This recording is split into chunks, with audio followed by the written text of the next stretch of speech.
A crab shell is supposed to be armor, but to a peacock mantis shrimp, it can look more like a target. To pull that off, it needs a weapon that fires faster than its prey can flinch. It waits in reef rubble or inside a burrow close enough that the next move happens in milliseconds. The weapon is the club at the end of its folded limb, but it does not swing that club like a normal arm. It loads the limb like a spring. Energy builds while the appendage stays locked in place. Then the latch releases, and the club snaps forward through the water. The first hit is the club itself. That impact can crack snail shells, crab armor, and other hard prey defenses. But the strange part is that the strike is not finished after contact.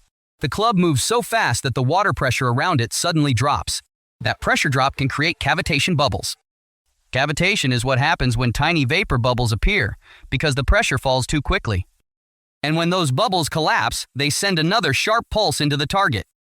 So the prey is hit once by the club, and then again by the water around it. It's not a punch, it's stored elastic energy, raw impact, and collapsing water all landing at nearly the same instant. But here's the catch, the shrimp has to survive its own weapon too. A club that's shattered after a few swings would be useless. So the striking surface is built from tough layered material.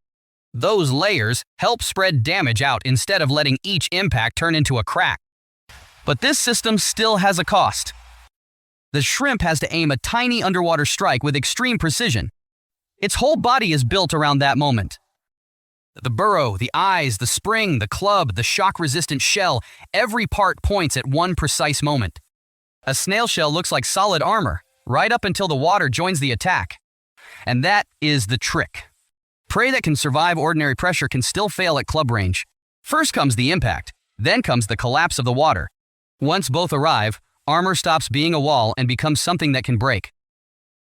Like and subscribe to the Biome Atlas for more stories from the strange and wonderful world of nature.